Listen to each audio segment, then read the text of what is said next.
الحمد لله نحمده ونستعينه ونستغفره ونؤمن به ونتوكل عليه ونعوذ بالله من شرور أنفسنا ومن سيئات أعمالنا من يهده الله فلا مضل له ومن يضلل فلا هادي له وأشهد أن لا إله إلا الله وحده لا شريك له أعوذ بالله من الشيطان الرجيم بسم الله الرحمن الرحيم قاف والقرآن المجيد بل عجبوا أن جاءهم منذر منهم فقال الكافرون هذا شيء عجيب أئذا متنا وكنا ترابا ذلك رجع بعيد قد علمنا ما تنقص الأرض منهم وعندنا كتاب حفيظ بل كذبوا بالحق لما جاءهم فهم في أمر مريج أفلم ينظروا إلى السماء فوقهم كيف بنيناها وزيناها وما لها من فروج الحمد لله সমস্ত প্রশংসা সমস্ত গুণগান সমস্ত সিফত সানা সেই মহান রব্বুল আলামিনের জন্য যে আল্লাহ রব্বুল আলামিন আমাদের রিজিক দাতা আমাদের পালনকর্তা আমাদের হায়াত এবং মৌতের মালিক যে আল্লাহ আমাদের বিচার দিবসের মালিক যে আল্লাহ আমাদের রিজিক দাতা সে আল্লাহর প্রতি শুকরিয়া আদায় করি আলহামদুলিল্লাহ। দরুদ ও সালাম বর্ষিত হোক মুহাম্মদ রাসূলুল্লাহ সাল্লাল্লাহু আলাইহি ওয়াসাল্লামের উপর। আল্লাহুম্মা সাল্লি আলাইহি আল্লাহুম্মা বারিক আলাইহি। আজকে আমি আপনাদের সামনে সংক্ষিপ্তভাবে যে বিষয়টি নিয়ে আলোচনা করব তা হচ্ছে নতুন বছর ও আমাদের অঙ্গীকার। আপনারা জানেন বিগত সোমবারে বাংলা সনের প্রথম দিন ছিল, অর্থাৎ পহেলা বৈশাখ। তো পহেলা বৈশাখ যেহেতু আমাদের বছর শুরু, তো নতুন বছর, এই নতুন বছরে আমাদের কি অঙ্গীকার হওয়া প্রয়োজন এই সম্পর্কে সংক্ষিপ্তভাবে কোরআন ও সহিহ হাদিস থেকে আলোচনা করার চেষ্টা করব ইনশাআল্লাহ। আমরা অনেকেই বলে থাকি বা পালন করে থাকি যে এটা আমাদের বাঙালির ঐতিহ্য, বাঙালির সংস্কৃতি, বাঙালির সংস্কৃতির একটা অংশ। সেই হিসেবে আমরা এটাকে ধারণ করার চেষ্টা করি, পালন করার চেষ্টা করি, মানার চেষ্টা করি। কিন্তু তিনি আবার যখন শোনেন যে আমাদেরকে ইসলামী সংস্কৃতি গ্রহণ করতে হবে, তিনি এখান থেকে আবার এড়িয়ে চলেন, অর্থাৎ দ্বিমুখী আচরণ। যদি আমাদের ঐতিহ্য হিসেবে, যদি আমাদের সংস্কৃতি হিসেবে, যদি আমাদের ধর্ম হিসেবে আমাদের কোনো সংস্কৃতিকে গ্রহণ করতে হয়, তাহলে অবশ্যই আমাদের ইসলামী সংস্কৃতিকেই গ্রহণ করতে হবে। পৃথিবীতে এমন কোনো সংস্কৃতি নেই যেটা ইসলামী সংস্কৃতির চেয়ে ঊর্ধ্বে, ইসলামী সংস্কৃতির চেয়ে ভালো, ইসলামী সংস্কৃতির চেয়ে আপনাকে একজন ভালো মানুষ তৈরি করবে, এমন পৃথিবীতে কোনো সংস্কৃতি নেই। যেগুলো রয়েছে এগুলো হলো বিজাতীয় মতবাদের সংস্কৃতি, তাদের কাছ থেকে ধার করে নেওয়া। কিভাবে? আমরা সকলেই জানি যে বাংলাদেশে সাধারণত যেই দুইটা দিবসকে আমরা আঙ্গাঙ্গিভাবে জড়িত বা পালন করে থাকি, একটা হচ্ছে পহেলা বৈশাখ বাংলা সনের প্রথম দিন, আর একটা হচ্ছে ইংরেজি সনের প্রথম দিন, যেটাকে আমরা হ্যাপি নিউ ইয়ার হিসেবে আমরা পালন করে থাকি।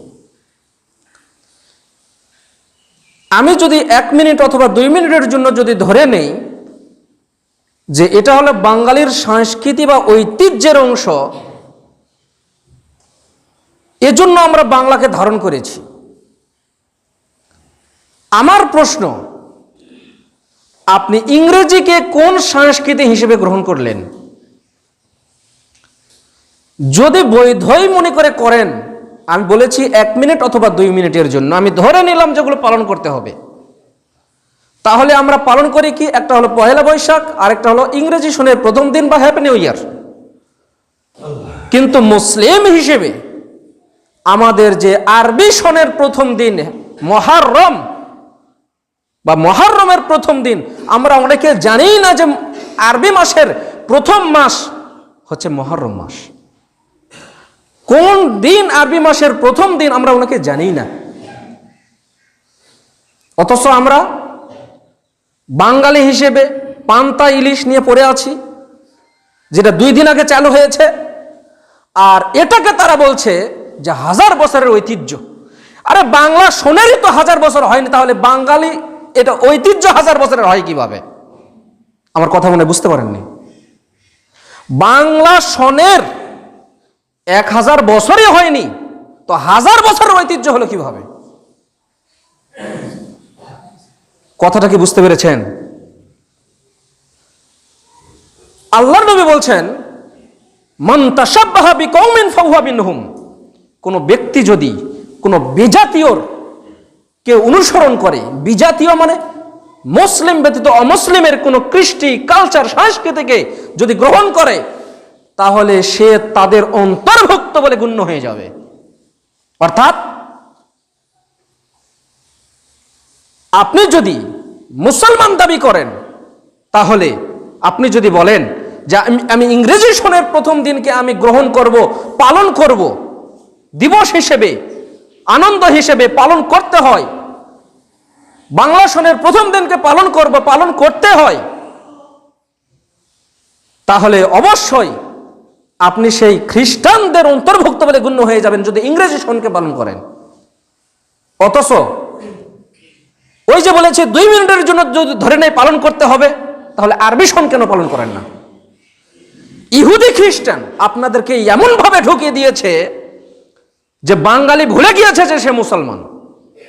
দিবস পালন করতে করতে দিবসের আর খাতা নাই, প্রতিদিন একটা একটা করে দিবস। হাত ধোয়া দিবস, মা দিবস, বাবা দিবস, জীবনে বাপ মাকে খাওয়াই না, বাপ মাকে পড়াই না, দিবস পালন করে। হাত ধোয়া দিবস, তুমি হাত ধুয়ে কি করবা? সারা বছর হাত ধো না, আজকে হাত ধুয়ে তুমি কি করবা?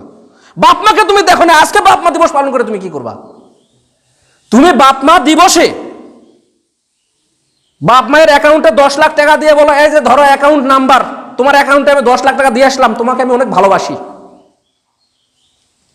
বাপ মার বাড়িতে বোন কিছু নিয়ে এসেছে, মা কি খবর, আমার বোন কি নিয়ে আসলো, খাইতে যাইছেন, অথচ আপনি খাওয়ান না। ওই একজন দিয়েছে 2টা খাইতে, আপনি গিয়েছেন খাইতে। দিবস করতে করতে দিবসের আর অভাব নাই, প্রতিটা একটা একটা করে দিবস। হিসাব ক্যালেন্ডার খুলে দেখেন, অপরিহার্য দিবস যে পালন করতেই হবে, ছুটি দিতেই হবে। যেমন এই পহেলা বৈশাখের দিন ছুটি দিতেই হবে, বোনাস সহ ভালো করে যেন পালন করতে পারে। পান্তা ইলিশ খায় তুমি কি করবা? অথচ ওটা করা হলো শিরক। তুমি কেন দিবস পালন করবা? তুমি তো মুসলমান। দিবস কারা পালন করে? বিজাতীয়রা। দিবস কখনো আপনার কল্যাণ অকল্যাণ করতে পারে না, তাহলে তুমি দিবস পালন করে কি করবা? আমরা মুসলমান যদি দাবি করে থাকি, তাহলে মুসলমানের রক্ত গায়ে থাকা পর্যন্ত ইহুদি খ্রিস্টানের কৃষ্টি কালচারকে পরিত্যাগ করে বলুন যে আমি মুসলমান। আমি কাউকে দোষারোপ করছি না, আপনারা পালন করলে আমার যারা না কোনো ক্ষতি হবে না, তবে আপনারা যদি এটা বিরত থাকেন তাহলে উপকার আছে। এখন কথা হচ্ছে, নতুন বছর এসেই গেছে, করার কি আছে? তাহলে আমাদের কি অঙ্গীকার হতে পারে, আমাদের করণীয় কি? আজকে তার করণীয় সম্পর্কে আলোচনা হবে। এক নম্বরে আসেন, আলী রাদিয়াল্লাহু তাআলা আনহু তিনি বলছেন, আল্লাহ নবী উপদেশ দিতে গিয়ে বললেন, ইরতাহালাতিদ দুনিয়া মুদবিরাতান ওয়ারতাহালাতিল আখিরাতু মুকবিলাতান। দুনিয়া পৃষ্ঠ প্রদর্শন করে চলে যাচ্ছে, আখিরাত নিকটবর্তী হচ্ছে। আর তাদের প্রত্যেকেরই রয়েছে এক একটা করে অনুসারী। ফাকুনু মিন আবনাইল আখিরা, তোমরা আখিরাতের অনুসারী হও। ওয়ালা তাকুনু আবনাইদ দুনিয়া, তোমরা দুনিয়ার অনুসারী হয় না। ফাইনাল ইয়াউমা আমালুন ওয়ালা হিসাব, এই পৃথিবী হচ্ছে আমল করার সময়, এখানে কেউ হিসাব তোমার নেবে না। ওয়াল আখিরাতু হিসাব, আর আখিরাত হচ্ছে ওই জায়গা যেখানে তোমার হিসাব নেওয়া হবে। তার মানে পৃথিবী পৃষ্ঠ প্রদর্শন করে চলে যাচ্ছে, মানে কিয়ামত আপনার নিকটবর্তী হচ্ছে। আর আখিরাত আমাদের কাছাকাছি চলে আসছে। আল্লাহর নবী পরের অংশে বললেন, এই দুইটারই অনুসারী রয়েছে। কেউ আখিরাতের অনুসারী, আখিরাতকে পাওয়ার জন্য দুনিয়াতে কাজ করে, দুনিয়াবি কাজ করে, আখিরাতকে পাওয়ারও কাজ করে। আবার কিছু অনুসারী রয়েছে আখিরাতকে বোঝেই না। আখিরাত শব্দের অর্থ কি, আখিরাত বলতে কি বোঝায় জানেই না। আবার কিছু অনুসারী রয়েছে যারা দুনিয়াবি অনুসারী, দুনিয়াকে পাওয়ার আশা করে, আখিরাত বোঝে না। দুনিয়ায় আমার সব, দুনিয়া আমার আরামায়েশ, দুনিয়ায় আমার সব কিছু।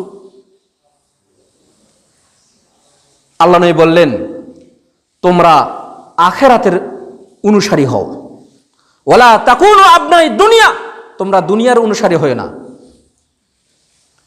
ফাইনাল ইয়াউমা আমালুন ওয়ালা হিসাব, আজকে এই পৃথিবীতে তোমাদের আমল করার সময় কেউ তোমাদের কাছে হিসাব চাইবে না, যে তুমি এটা করলে কেন, তুমি এটা করলে না কেন, কেউ তোমার কাছে হিসাব চাইবে না। ওয়াগাদান হিসাবুন ওয়ালা আযাব, আর কিয়ামত আখিরাতের দিবসে সেখানে তোমাদের কাছে হিসাব চাওয়া হবে। বিলা আমল, তখন আর আমল করার কোনো সময় থাকবে না, সওয়াব ইনকামের কোনো জায়গা থাকবে না, সওয়াব কামাইয়ের কোনো পরিবেশ থাকবে না, তখন শুধু হিসাব। আজকে আপনি যা করবেন, আপনি একটা লাগামহীন, আপনার গলায় কোনো লাগাম নেই, আপনি যা ইচ্ছা করতে পারেন, গোপনে প্রকাশ্যে যা ইচ্ছা। কিন্তু যেদিন কিয়ামতের মাঠে যাবেন, সেদিন একচ্ছত্র ক্ষমতার অধিপতি হচ্ছেন আল্লাহ। সেদিন তোমাকে দমানোর বা আটকানোর তোমাকে আর কেউ নেই, যে আমি হয়তো কিছু দিয়ে আল্লাহর আযাব থেকে রক্ষা পাবো, আমি হয়তো কোনো বিনিময় দিয়ে আযাব থেকে রক্ষা পাবো, বা আল্লাহকে আমি বলবো, আল্লাহ একটু ছাড় দেন, আমি দুনিয়াতে যাই, আমল করি, আবার আসি, এই সুযোগ দেওয়া হবে না। আল্লাহ তাআলা বলছেন, আল্লাহ নবী বলছেন যে, আল্লাহ তাআলা বলছেন, ইয়া আইয়ুহাল্লাযীনা আমানুত্তাকুল্লাহ, হে ঈমানদারগণ, ওয়াল তানজুর নাফসুম মা কদ্দামাত লিগাদ, তোমরা কিয়ামতের জন্য কি পাঠিয়েছ সেই আমলের দিকে তোমরা লক্ষ্য করো। ওয়াত্তাকুল্লাহ, তোমরা আল্লাহকে ভয় করো। তার মানে আল্লাহ তাআলা বলছেন যে, হে ঈমানদারগণ, হে মুমিন বান্দাগণ, ওয়াল তানজুর, তোমরা লক্ষ্য করো, মা কদ্দামাত লিগাদ, সে পরকাল কিয়ামতের মাঠের জন্য তুমি নিজেকে জিজ্ঞেস করো, তোমার আত্মাকে জিজ্ঞেস করো, যে তুমি কিয়ামতের মাঠে যে উপস্থিত হবা, কিয়ামতের মাঠে যে তুমি দাঁড়াবা, সেই দাঁড়ানোর জন্য তুমি কি সঞ্চয় করেছো, কি জমা করেছো, তোমার আত্মাকে বা তুমি তোমার নিজেকে জিজ্ঞেস করো যে আমি কি জমা করেছি। আজকেই যদি মারা যাই, তাহলে আমি কিয়ামতের মাঠে গিয়ে কি হিসাব দিব, তুমি তোমার নিজেকে জিজ্ঞেস করো। তার কারণ আপনি যে দুনিয়াতে আসবেন, তার একটা বোঝা যায় যে সন্তান পেটে আছে, অমুক সময় বা অমুক দিন বা এই কয়দিনের মধ্যে হতে পারে, কিন্তু আপনি যে মৃত্যুবরণ করবেন, আপনি বা কেউ জানে না যে কখন তার মৃত্যু হবে। মায়ের পেটেও মারা যেতে পারে, ভূমিষ্ঠ হওয়ার পরেও মারা যেতে পারে, শিশু অবস্থায়ও মারা যেতে পারে, যৌবন অবস্থায়ও মারা যেতে পারে, বৃদ্ধ অবস্থায়ও মারা যেতে পারে, তবে মৃত্যুবরণ করতে হবে।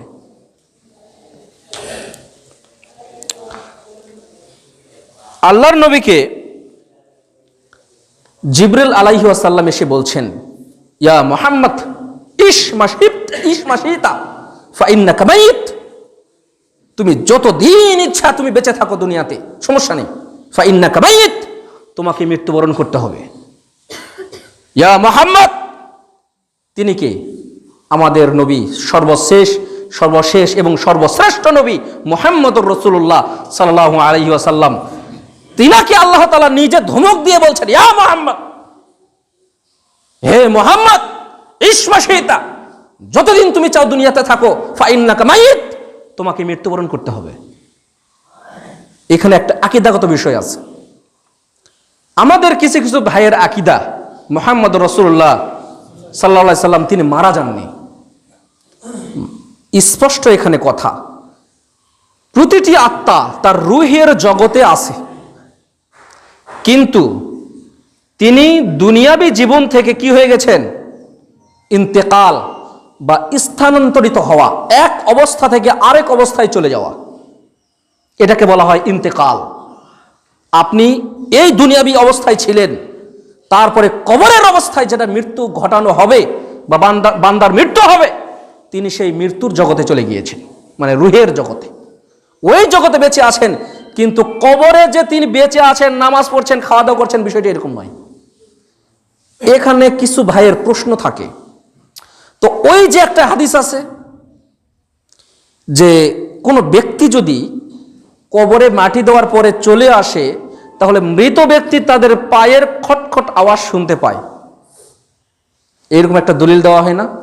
দলিল দেওয়া হয় কিনা? আচ্ছা, আমরা এই হাদিসকে বিশ্বাস করি এবং মানি, কিন্তু আমাদের প্রশ্ন হচ্ছে, আল্লাহ যদি তাকে শুনান তাহলে কি আমাদের করার কিছু আছে? আল্লাহ যদি ওই মৃত ব্যক্তিকে শুনান, আর এটুকুই হাদিসের অংশ, আমরা এটুকুতেই বিশ্বাস করবো যে শুনান, কিন্তু ওখানে জীবিত আছে, নামাজ পড়তেছে, ওলিগুন কবরে জীবিত থাকেন, আমাদের ভালো মন্দ উপকার করতে পারেন, তো ওলিগুন মরলেন কেন? ওলিগুন বেঁচে থেকেই তোমার ভালো করত, তিনি কবরে গেলেন কেন? আমার কথা মনে বুঝতে পারেননি। ওলিগুন যদি তোমার উপকারই করে, তো তাহলে বেঁচে থাকতেন তিনি, কবরে গিয়ে তুমি কি উপকার করবে? নিজেরই তো জান এদিক সেদিক করে, আমারই যে কি হয়, কিয়ামতের মাঠে আমি পার পাই কিনা? তো এতটুকু শুধু বিশ্বাস রাখবেন যে কবরে খটখটানি আওয়াজ শুনতে পান, আল্লাহ শুনান তাই শুনতে পান। এখানে আমাদের আর কিছু বোঝার দরকার নেই, কিছু গবেষণার দরকার নেই, কারণ এটুকু হাদিসের অংশ, এটুকুকে আমরা বিশ্বাস করি। বাকিটুকু মুহাম্মদ সাল্লাল্লাহু আলাইহি ওয়াসাল্লাম যে মৃত্যুবরণ করেছেন, এটা তো বিশ্বাস করতে হবে, এটা আকীদাগত বিষয়। তারপরে বলছেন, ওয়া'মাল মা শি'তা ফাইন্নাকা মাযযিউ বিহি, হে মুহাম্মদ, আপনি যা ইচ্ছা আমল করুন, তবে শুনে রাখেন আপনাকেও সে আমলের প্রতিদান পূর্ণ মাত্রায় দেওয়া হবে। আমল দুই ধরনের, একটা হলো ভালো আমল, আর একটা হলো মন্দ আমল। দুটাই আমল, আমল দুইটাই। তুমি যদি ভালো আমল করো তাহলে তার প্রতিদান ভালো হবে, যদি মন্দ আমল করেন তারও প্রতিদান তুমি পাবা। দুটারই ফলাফল রয়েছে। আপনি যদি ভালো কাজ করেন আপনার ভালো হবে, না হলে আপনার সন্তানের ভালো হবে, না হলে তার সন্তানের ভালো হবে, আল্লাহ তাদের ভালো করবেনই করবেন, এটা আল্লাহর ওয়াদা। তবে আপনি যদি মন্দ কাজ করেন, খারাপ কাজ করেন, হয় আপনার মন্দ হবে, না হলে আপনার সন্তানের মন্দ হবে, না হলে তার সন্তানের মন্দ হবে, তারও একটা ইফেক্ট পড়বেই। হয় সমাজের মানুষের প্রতি, যে বাপ চোর ছিল, এর বাপ কি ছিল? চোর ছিল। আমরা সব কিছুতে একটা কথা বলি যে বাপ দাদাকে এরকম করতে আমরা দেখেছি, তো এখন করলে সমস্যা কোথায়? আমার প্রশ্ন এক কথায়, তোমার বাপ চোর ছিল, তুমি চোর কেন নও? তুমি চুরি করো। তোমার বাপ মানুষের বাড়িতে কাজ করে খেয়েছে, তো তুমিও খাও, তুমি কেন লেখাপড়া করছো? তোমার বাপ যা করে গেছে তাই যে তোমাকে করতে হবে, এটা তুমি কোথায় পেলে? শরীয়ত তোমার বাপের কথাই চলে না, শরীয়ত চলে মুহাম্মদ সাল্লাল্লাহু আলাইহি সাল্লামের কথায়। যেখানে মুহাম্মদ সাল্লাল্লাহু আলাইহি সাল্লাম বলেছেন এটা করতে হবে, তার মানে এটা শরীয়ত, এটা করতে হবে। মুহাম্মদ সাল্লাল্লাহু আলাইহি সাল্লাম যেটা বলেননি ওটা 4 পয়সার কোনো দাম নেই। হোক সেটা বড় হুজুর, হোক সেটা বড় মাওলানা, হোক সেটা বড় মুহাদ্দিস, হোক সেটা মাদ্রাসার বড় প্রিন্সিপাল, চারে না কোনো দাম নেই সেই কথার। তার কারণ মুহাম্মদ সাল্লাল্লাহু আলাইহি সাল্লামের কথার উপর কোনো ব্যক্তির কথা, কোনো মাযহাবের কথা, কোনো ইমামের কথা চলবে না। তার কারণ কথাকার মুহাম্মদ। যদি ইমাম মানতে হয় মুহাম্মদ রাসূলুল্লাহ সাল্লাল্লাহু আলাইহি সাল্লামকে ইমাম মানতে হবে, অন্য কাউকে ইমাম মানতে হবে। ঠিক আছে, আপনাকে আমি নেতা মানি, তবে মুহাম্মদ সাল্লাল্লাহু আলাইহি সাল্লামের উপর নয়। তোমার কথা যদি মুহাম্মদ সাল্লাল্লাহু আলাইহি সাল্লামের কথার সঙ্গে মিলে যায় তাহলে আমরা মানতে রাজি আছি। আরেকটা অপবাদ দেওয়া হয় আমাদেরকে, আমরা ইমাম বুখারীকে মানি। মানুষ বর্তমান প্রযুক্তি যত উন্নত হবে মানুষকে বোকা বানানো এত সহজ নয়। তার কারণ হচ্ছে আমরা ইমাম বুখারীকে মানি না। পৃথিবীতে কোরআনের পরে সবচেয়ে বিশুদ্ধ, সহিহ, স্বচ্ছ, সঠিক যদি কোনো গ্রন্থ থাকে তোমরাও বলো যে সেটা হলো সহিহ বুখারী, বলেন না? বলেন তো। তো সহিহ বুখারীকে তোমরাও সার্টিফিকেট দিয়েছো যে এটা হলো সবচেয়ে সহিহ গ্রন্থ। আচ্ছা, ইমাম বুখারীকে আমাদের মানা হবে না ওই হাদিস গ্রন্থে যে হাদিস আছে ওই হাদিস মানা? কি ইমাম বুখারীকে মানা? কাকে মানা? মুহাম্মদ সাল্লাল্লাহু আলাইহি সাল্লামকে। তখন হাদিস কার কথা? ইমাম বুখারীর কথা। হাদিস কি ইমাম বুখারীর কথা? কার কথা? মুহাম্মদ সাল্লাল্লাহু আলাইহি সাল্লামের কথা। তো হাদিস মানা মানে ইমাম বুখারীকে মানা নয়। আব্দুর রাজ্জাক বিন ইউসুফের কোনো কথা মানা মানে আব্দুর রাজ্জাক বিন ইউসুফকে মানা নয়। আব্দুর রাজ্জাক বিন ইউসুফ যতদিন কোরআনের পক্ষে কথা বলবেন, হাদিসের পক্ষে কথা বলেন, ততদিন আব্দুর রাজ্জাককে আমরা ধারণ করতে রাজি আছি।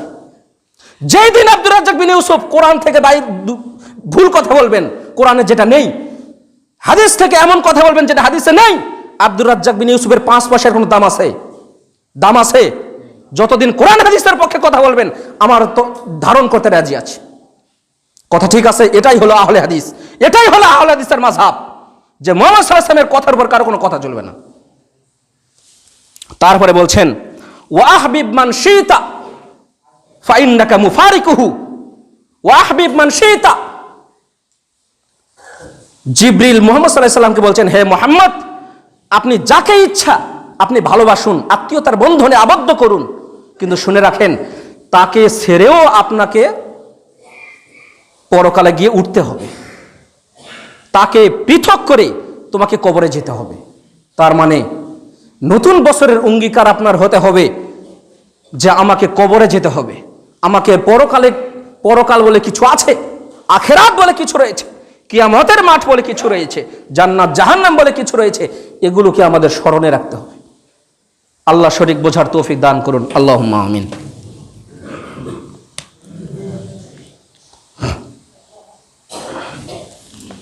আলহামদুলিল্লাহ ওয়াহদা সালাতু ওয়াসসালামু আলা মান লা নাবিয়্যা বা'দা, আম্মা বাদ। আল্লাহ তাআলা বলছেন ওয়ামা জাআলনা লিবাশারিন মিন ক্বাবলিকাল খুলদ। আল্লাহর নবীকে বলছেন ওয়ামা জাআলনা লিবাশারিন, হে মুহাম্মদ, আমি কোন মানুষকে লিবাশারিন মিন ক্বাবলিকাল খুলদ, চিরস্থায়ীভাবে বসবাস করার জন্য আমি দুনিয়াতে পাঠাইনি। তারপরে বলছেন লিকুল্লি উম্মাতিন আজালুন ইযা জাআ আজালুহুম ফালা ইয়াস্তাখিরুনা সাআতান ওয়ালা ইয়াস্তাকদিমুন। প্রতিটি জাতি, প্রতিটি সম্প্রদায়, প্রতিটি ব্যক্তির জন্য রয়েছে একটা নির্দিষ্ট সময়, যখন সেই সময় শেষ হয়ে যাবে তখন তার মৃত্যু হবে। ফালা ইয়াস্তাখিরুনা সাআতান ওয়ালা ইয়াস্তাকদিমুন, সেই সময়কে কমও করা হবে না, বেশিও করা হবে না, 1 সেকেন্ড নয়। আপনার মৃত্যু যদি এখানে লেখা থাকে আপনি এখানে মৃত্যুবরণ করবেন, আপনার মৃত্যু যদি রাস্তায় লেখা থাকে আপনার রাস্তায় মৃত্যু হবে, আপনার মৃত্যু যদি জাহাজে হয় জাহাজেই আপনার মৃত্যু। আপনার যখন মৃত্যু হয়ে যাবে তখন থেকে আপনার হিসাব শুরু হয়ে যাবে। এটা আবার কেমন কথা বললেন? কবর না দিতেই? জি না, আপনি বুঝতে ভুল করেছেন। মানুষ, আমাদের সমাজে যারা মৃত্যুবরণ করবে তাদেরকে আমরা কবরস্থ করি, কথা ঠিক আছে না? যিনি ওই আগুনে পুড়ে মারা গেছেন তার কবর কোথায়? বুঝেননি মনে হয়, পাওয়াই তো যাচ্ছে না। যিনি সাগরে মারা গেছেন তার কবর কোথায়? কথা বুঝতে পারেননি? তার কবর কোথায়? তোমার যখনই মৃত্যু হয়ে যাবে তখন থেকে তোমার হিসাব নিকাশ শুরু হয়ে যাবে। কথা বুঝতে পেরেছেন? স্মরণ রাখতে হবে। রাসূলুল্লাহ সাল্লাল্লাহু আলাইহি ওয়াসাল্লাম বলছেন, হাদিসটি আবু হুরায়রা রাদিয়াল্লাহু তাআলা আনহু থেকে বর্ণিত, তিনি বলছেন, আল্লাহ নবী বলছেন, ইগতানিম খামসান ক্বাবলা খামসিন, 5টা জিনিস আসার পূর্বে তুমি 5টা জিনিসকে মূল্যায়ন করো। শাবাকা ক্বাবলা হারামিক, তুমি বৃদ্ধ হওয়ার আগে তুমি তোমার যৌবন বয়সকে মূল্যায়ন করো। ওয়াসিহাতিকা ক্বাবলা সাকামিক, তুমি অসুস্থ হওয়ার আগে তুমি তোমার সুস্থতাকে মূল্যায়ন করো। ওয়া গিনাকা ক্বাবলা ফাকরিক, দরিদ্র হওয়ার আগে তুমি তোমার ধনীত্বকে মূল্যায়ন করো। ও ফারাগকা ক্বাবলা শুগলিক, তুমি ব্যস্ত হওয়ার আগে অবসর সময়কে তুমি কাজে লাগাও। ও হায়াতাকা ক্বাবলা মাউতিক, মৃত্যুর আগে তুমি তোমার জীবনকে মূল্যায়ন করো। এই 5টা জিনিস একটা হওয়ার আগে তার আগের অবস্থাকে মূল্যায়ন করুন। এখন ধনী আছেন, ভালো, মূল্যায়ন করতে হবে যেন এই ধনীত্ব যেন শেষ না হয়ে যায়। এমন কোনো কাজ না করে যেগুলোতে শেষ হয়ে যাবে। আপনি সুস্থ আছেন, ইবাদত করুন, ভালো কাজ করুন, সওয়াবের কাজ করুন, গুনাহের কাজ করিয়েন না। তার কারণ যখন অসুস্থ হয়ে যাবেন, সুবহানাল্লাহ সুবহানাল্লাহ আলহামদুলিল্লাহ লা ইলাহা ইল্লাল্লাহ, হুজুর আমার জন্য একটু দোয়া করেন, একটা সদকা মানলাম, ভালো হলে সদকাটা দিয়ে দিব। ভালো থাকতে আর দেয় না, ভালো থাকতে দিতে চায় না। হুজুর 500 টাকা নেন, আমার জন্য একটু দোয়া করেন, খুব অসুস্থ। এটা কোথায় দেবো? মসজিদে না? হুজুর আপনাকে দিয়েছি, একটু ভালো করে দোয়া করেন। টাকাতে দোয়া হয়? টাকা কি দোয়ার জন্য?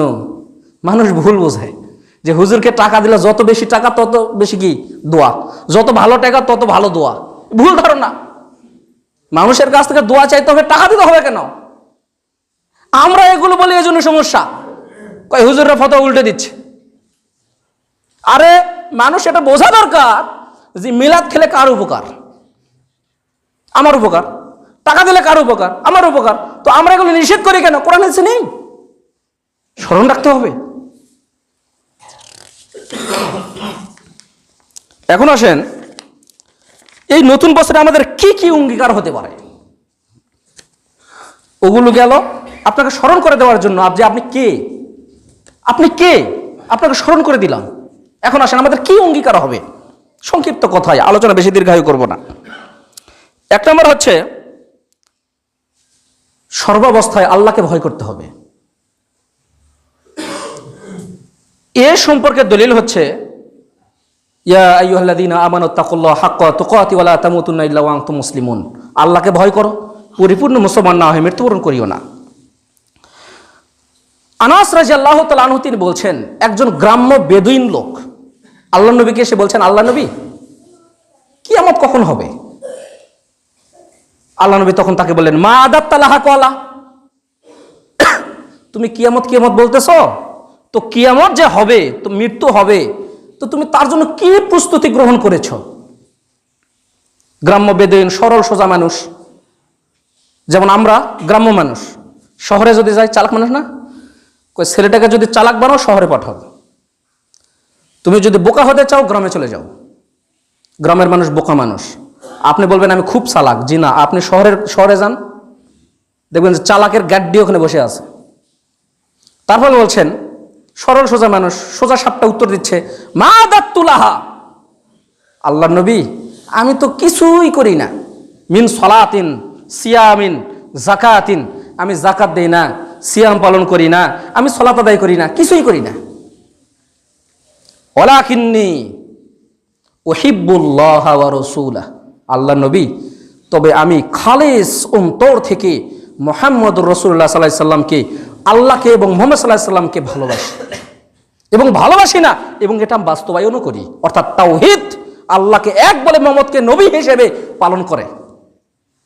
ও যদি সালাত আদায় না করে, যাকাত না দেয়, হজ না করে, সিয়াম পালন না করে, কিচ্ছু না পারে, আল্লাহকে যদি এক বলে স্বীকার করে, মুহাম্মদকে যদি শেষ নবী হিসেবে মানে যদি শিরিক না করে, ইনশাআল্লাহ একদিন জান্নাতে যাবে। তারপরে বলছেন, আল্লাহ নবী উত্তর দিলেন, আনতা মা মান আহবাবতা, কিয়ামতের মাঠে তুমি তারই সঙ্গে হবা যাকে তুমি ভালোবাসো। মানে মুহাম্মদ সাল্লাল্লাহু আলাইহি ওয়াসাল্লামকে তুমি ভালোবাসো, আল্লাহকে ভালোবাসো, তুমি তাদেরই সঙ্গী হবা। এই জন্য শিরিক থেকে দূরে থাকুন, বিদআত থেকে দূরে থাকুন। 2 নম্বর হচ্ছে বিশুদ্ধ আকীদা গ্রহণ করা। প্রতিটি বিষয়ে স্বচ্ছ ধারণা রাখতে হবে, অন্তরে স্বচ্ছ ধারণা রাখতে হবে যে আল্লাহর আকার আছে কি নেই, আকার আছে কি নেই, আছে। নবী নূরের তৈরি না মাটির তৈরি, মাটির তৈরি। অন্তরে শুধু বিশ্বাস নয়, ধারণ করতে হবে। বুঝা গেল কথা? কবরের আযাব হচ্ছে আকীদাগত বিষয়, বিশ্বাস করতে হবে। পরকাল আছে, কিয়ামতের মাঠ আছে, জান্নাত জাহান্নাম আছে, আকীদাগত বিষয় বিশ্বাস করতে হবে। ফেরেশতা আছে, বিশ্বাস করতে হবে। এটা হলো আকীদা, স্বচ্ছ ধারণা থাকতে হবে আপনার। তারপরে 3 নম্বর হচ্ছে সালাত আদায় করার চেষ্টা করতে হবে। 4 নম্বর যাকাত আপনাকে দিতে হবে। আপনার যে সম্পদ আছে সেই সম্পদের যাকাত অবশ্যই আপনাকে বের করে দিতে হবে। আব্দুর রাজ্জাক ওস্তাদের ভাষায়, যদি নেওয়ার কেউ না থাকে, যদি নেওয়ার কেউ না থাকে তাহলে ডাস্টবিনে ফেলে দিয়ে আসো। তখন ওটা হলো কি, তোমার শরীরের ময়লা, ওটা ফেলে দিয়ে আসতে হবে যদি নেওয়ার কেউ না থাকে। এইভাবে হাদিসগুলোকে ধারণ করতে হবে। তারপরে 5 নম্বর হচ্ছে রমজান মাসে সিয়াম পালন করার চেষ্টা করতে হবে। 6 নম্বর হচ্ছে হালালভাবে উপার্জন করে খেতে হবে। তারপরে 7 নম্বর হচ্ছে হারাম থেকে বিরত থাকতে হবে। এগুলো যদি মানতে চাই তাহলে নেতামগিরি আর টিকবে না। আল্লাহ সঠিক নেতা আমাদের জন্য নির্বাচন করুন, আল্লাহুম্মা আমিন। 8 নম্বর হচ্ছে কোরআন তেলাওয়াত করতে হবে। 9 নম্বর হচ্ছে আপনি যে আল্লাহর দিকে ফিরে যাবেন এটা স্মরণ রাখতে হবে। পরিশেষে অবশ্যই আজকের আলোচনা শেষ। পরিশেষে আপনাদের প্রতি উদাত্ত আহ্বান থাকবে। আজকের আলোচনার সংক্ষিপ্ত বিষয়ের নাম ছিল নতুন বছর ও আমাদের অঙ্গীকার। নতুন বছর মানে বিগত সোমবারে আমাদের পহেলা বৈশাখ। কে কে পালন করেছেন আল্লাহ ভালো জানে। সামনে থেকে নিয়ত করেন যে আর নামও মুখে নেব না। আবার উল্টাপাল্টা বুঝিয়েন না, নামও ওদিকে তাকাবেনই না। যাওয়া তো দূরের কথা, সব কিছু বাদ। বুঝতে পেরেছেন? সামনে থেকে নিয়ত করেন, সারা জীবন যদি ইবাদত করেন, সারা জীবন যদি সিয়াম পালন করেন, প্রতি বছর যদি হজ করেন, প্রতি মাসে মাসে যদি উমরা করেন, যদি শিরিক করেন সব বরবাদ। যখন শিরিক করবেন তার একটা আমলও আপনার থাকবে না, তখন আপনি মুশরিক, আপনি শিরিককারী। সতর্ক, সাবধান, খুব কঠিন। কে পালন করলো না ওটা আমাদের দেখার টাইম নেই। যদি টাইম থাকে তাহলে মুশরিক হয়ে মরার জন্য প্রস্তুতি গ্রহণ করুন। আল্লাহ সকলকে সঠিক বুঝ দান করুন, আল্লাহুম্মা আমিন। পরিশেষে ভাই আজাদুল দোয়া চেয়েছেন, ওনার মনে হয় অপারেশন করেছেন, তো সকলে আমরা খালেস নিয়তে তার জন্য দোয়া করব। আল্লাহ শেফায়ে কামিলা আজলা দান করুন, আল্লাহুম্মা আমিন। আজহাবিল বাস রব্বান নাস ওয়াশফি আনতা শাফি লা শিফা ইল্লা শিফাউকা শিফাআন লা ইউগাদিরু সাকামা। আরেক বোন দোয়া চেয়েছেন, তিনি যে নিয়তে দোয়া চেয়েছেন আমরা শুধু সেই নিয়তটা না বলে তিনি যে নিয়তে দোয়া চেয়েছেন আল্লাহ যেন সেই নিয়ত তো অবশ্যই পূর্ণ করেছেন। আল্লাহ দোয়া করবেন তারা যেন সঙ্গী হিসেবে মৃত্যুর আগ পর্যন্ত যেন একতাবদ্ধ হয়ে থাকতে পারে, এবং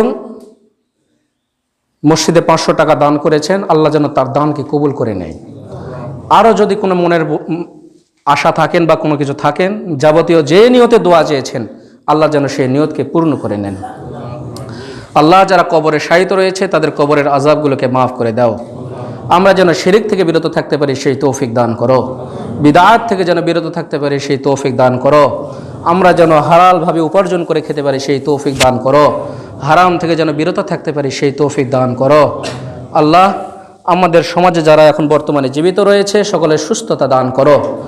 ব্যক্তির উপর, সমাজের উপর, পরিবারের উপর যদি কোনো বালা মুসিবত থাকে আল্লাহ দূর করে দাও।